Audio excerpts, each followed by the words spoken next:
Hello guys, today I'll show you how to create a player sheet for APES TTRPG. I'll create 4 sheets for 4 main characters, for more classic characters of TTRPG, because TTRPG is different from MMORPG or any video game RPG. It has implications, especially when you are playing apes. Well, let's start by going to the book. Wait, aqui eu devia ter tornado lá. Well, first, I'll not explain a lot in this video because I'll make a more appropriate video for explaining concepts of this RPG. First, let's think about our character origins. I thought about one that I think will be very interesting. A goblin, okay? But it's an undead goblin. Undead don't get everyone equal in this system. You can have a lot of variation for undeads.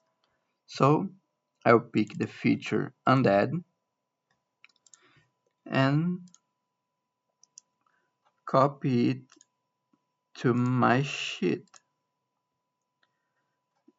in origin sheets. Opa. Now I got undead, which is kinda useful, but don't think it's better than others. It's just an option that could be handy, but it's not like, hi, I will be undead, so I don't have to eat, to drink, but you still need to rest. Rest, not sleep. But you still need to rest to recover your HP, your mana if you want to make a magician first class. So let's go back to the other. And in some scenarios, goblins are good climbers. So that's another thing I'll pick to my that goblin.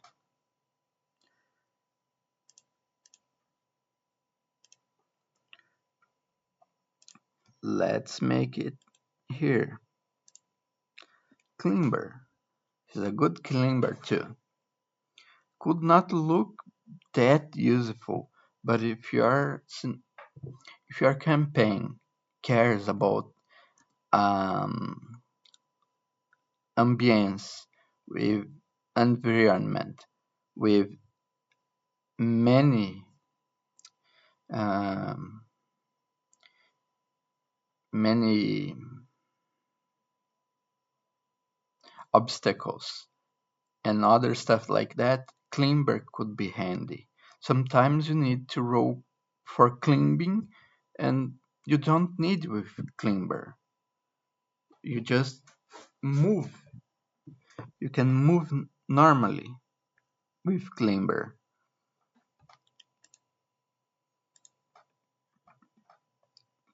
Well, let's go now for another element. I will not pick any particular scenario like Forgotten Realms or any other because I don't want to be specific for one scenario now. But in this case, I could make this undead goblin still amphibian, which you not find usually. So when you don't have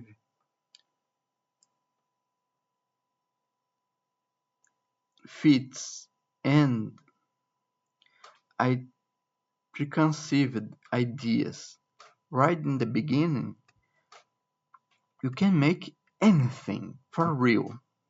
Anything for real. Um, Goblins are known for being very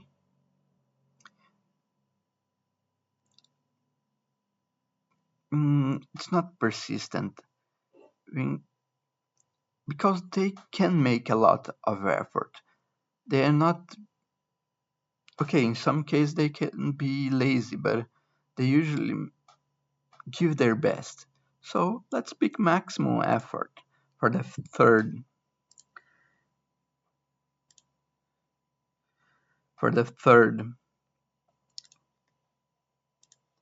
uh, third feat. You can lose 1 HP to receive +1 on a skill check. That sounds cool for me.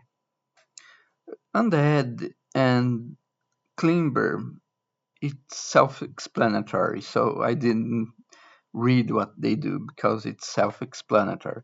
But maximum effort, it's a little more tricky. So this time I said what maximum effort does.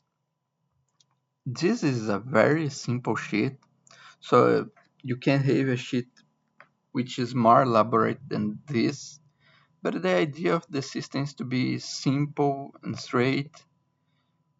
You don't have to bother about lots of information for each part. And in origin fits, you can also fit vulnerabilities to compensate it because origin fits have a requirement of +1 on a skill. For each fit you take, you can substitute this exchange this last one for -1 for an a weakness, to be more precise. Well, Goblin's weaknesses. As Goblin, maybe this character doesn't have a weakness on a specific scenario, but for undead it's very common to be decadence. So let's pick decadence. So you don't need to. It could look like something meaningful, but it is, and it's heavy for the player to take this, to manage it.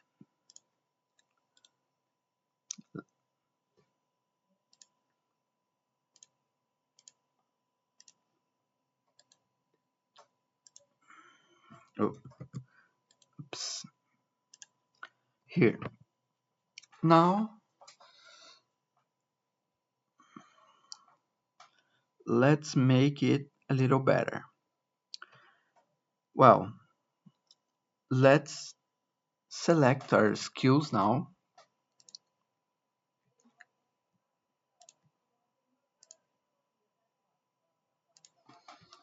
And because origin fits are very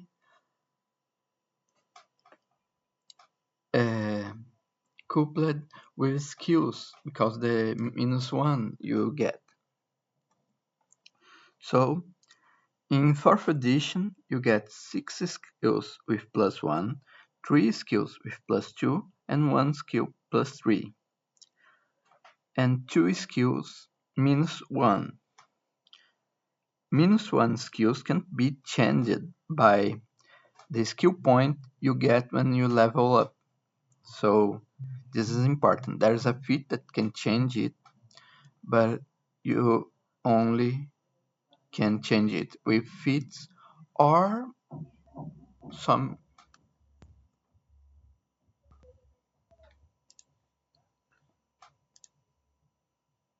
some other mechanic, not directly with level up.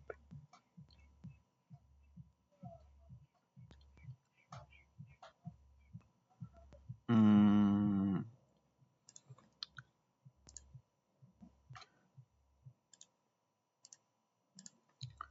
okay, a goblin physical intelligence fit a lion gear.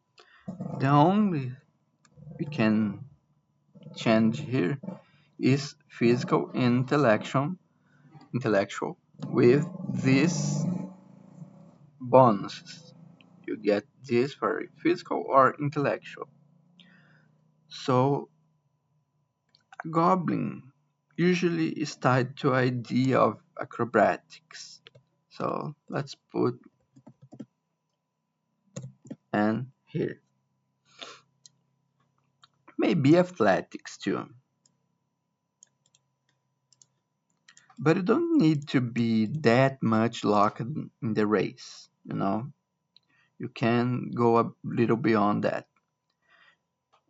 Physical acrobatics and physical athletics. A little bit. Well, let's say our goblin will be a frontline character. So let's give him +2 here. And for defend, which is very important, let's give him +2 for physical, +1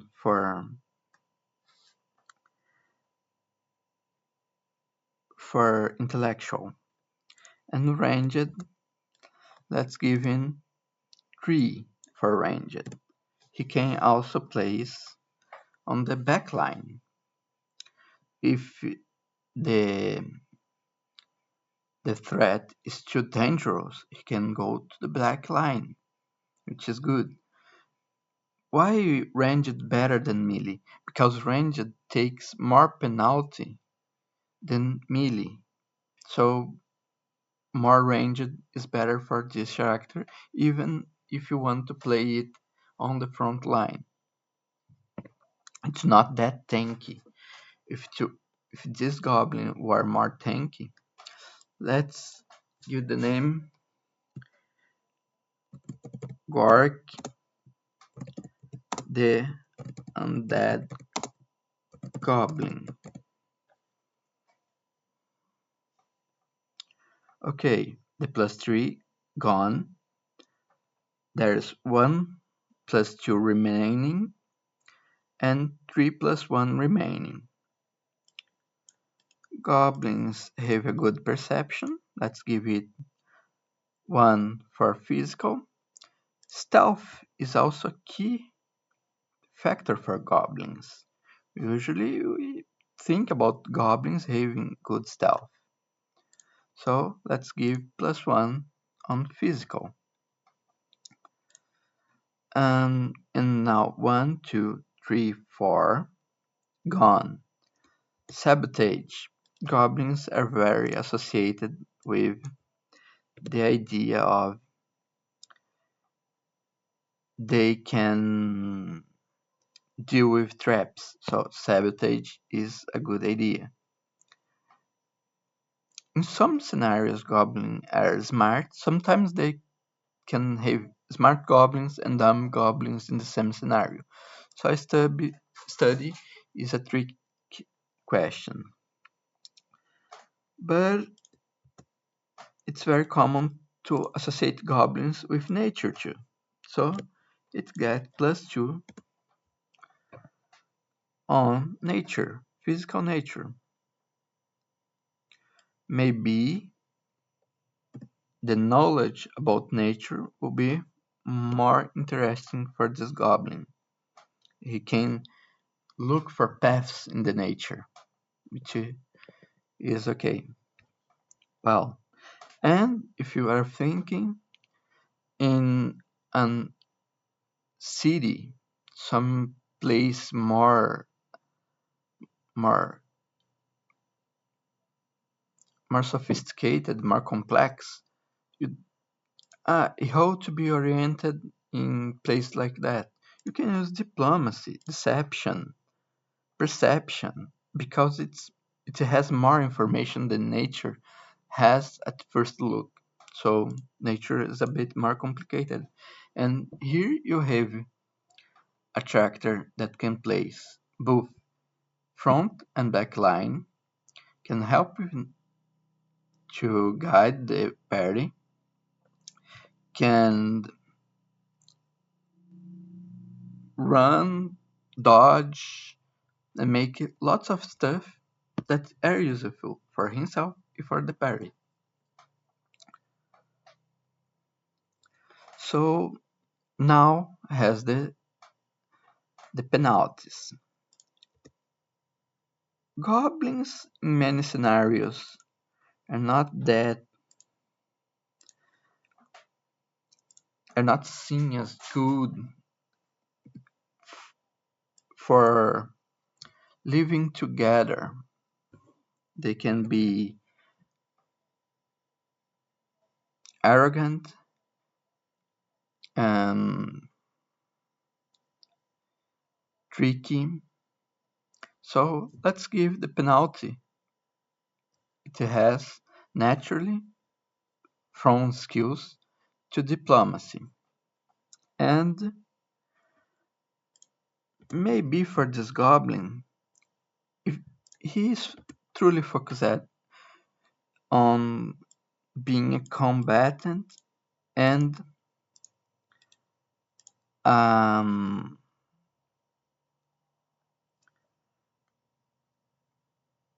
in many ways, so maybe he didn't take that much lessons.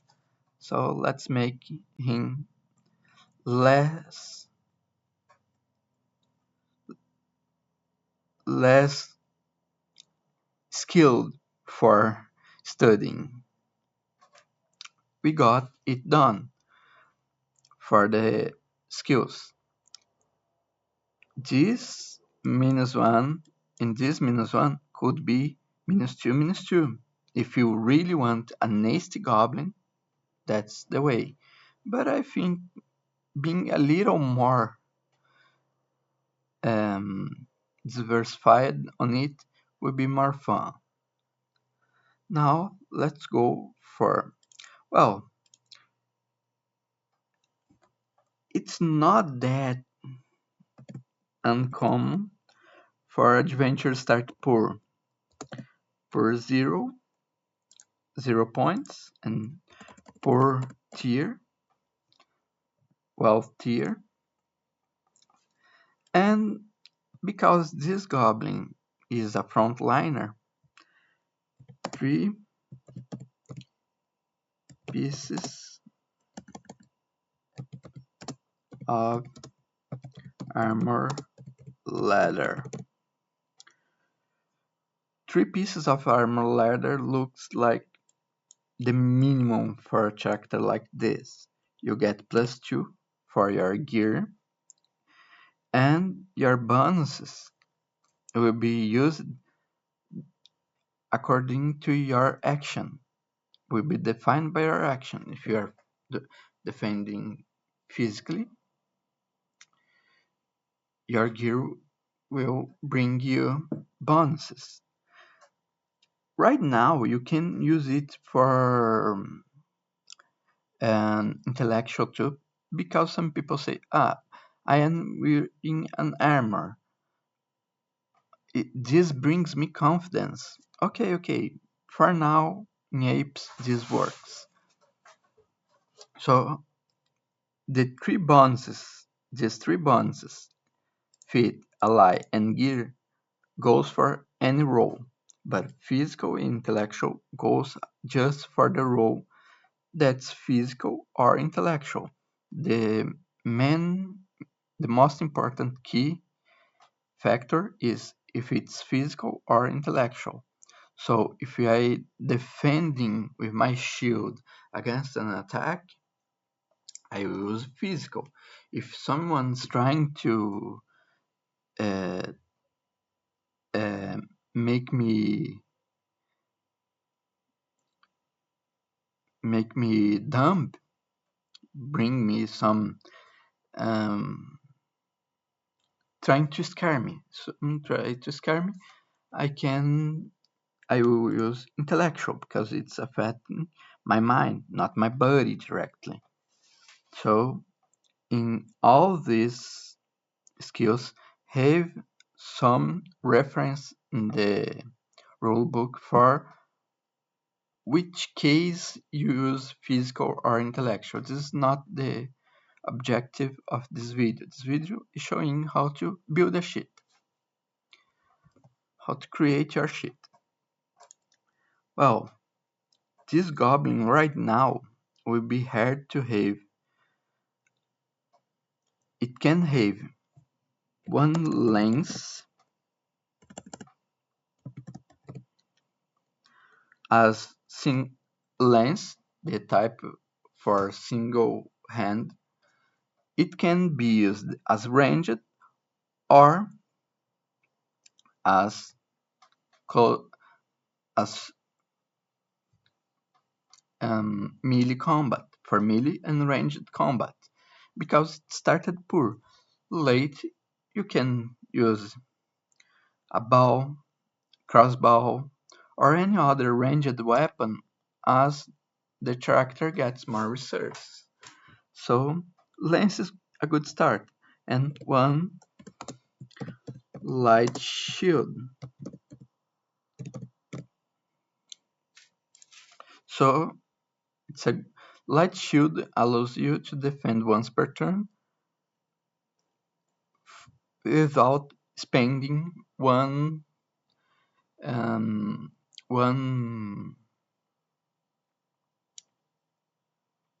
one IP inspiration point. To defend, you need to spend inspiration points. This is detailed in the rulebook. So let's go back to the idea of creating the sheet. Well, as this goblin will be small, he will be a little more tanky. Let's go back to origins now. We fixed, we made, we defined our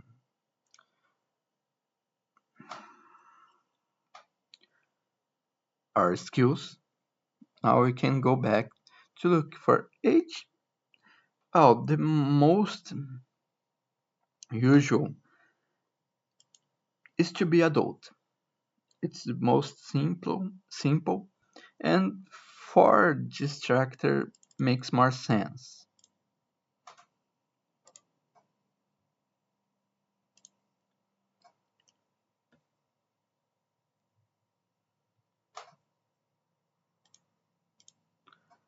So let's pick up adult and copy it to our sheet.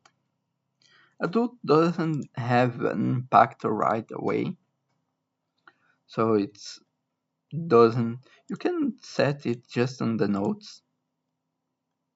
It's not something that needs that much importance, but you adult is okay. And size, he is small, so let's pick up small.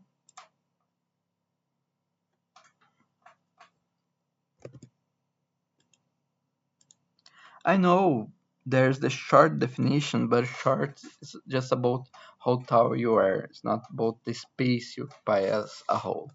So the nomenclature was chosen to be small.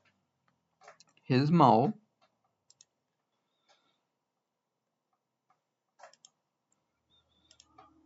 and as small, that's something interesting for this, plus 1 HP per level. You get the downside of being a little more slow, which is good because he's undead. So being a little slow is nice. Let's go back here and small 6 meters or 30 feet. Okay. Now we'll find out the HP because we find our first class. Well, I guess there's no reason to not be a combatant. Powerful blows only can be picked up on first level. So let's pick it up.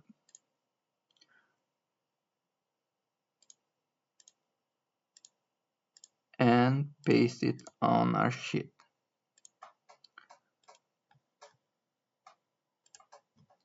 Powerful blow. Now it gets +2 on attacks for piercing weapons like lance, like bow. Let's remember to choose the appropriate type on your class effect.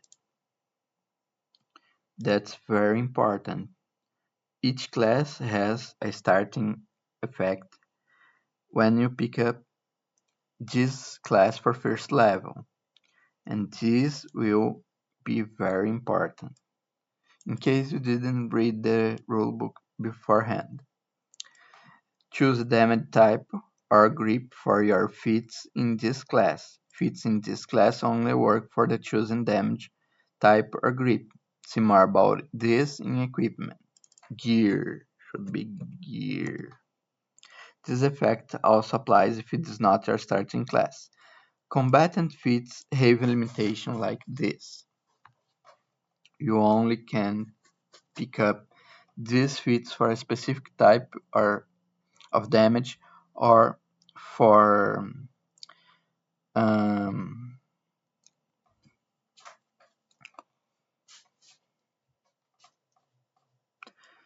for a type of grip for weapon.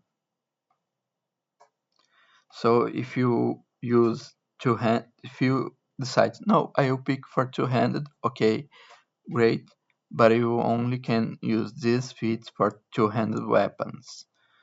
Bow and two-handed weapons will be heavily benefited from this because you get many benefits for damage in this class. Well, now we pick it up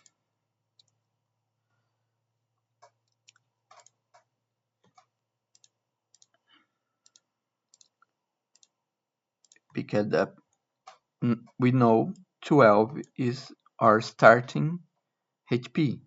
12 is the start when you pick a class in the first level, only in the first level.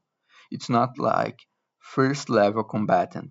It's first level of your character. There's no level for classes. It's level for character. So your first level is 12. The next level, if I go to expert and pick a feat, I will receive it 2, not 8. It's not the first level. It's the second level of your character. So it's the 2, not the 8. So I'll make only first level character because it's to make the video more fast and easy.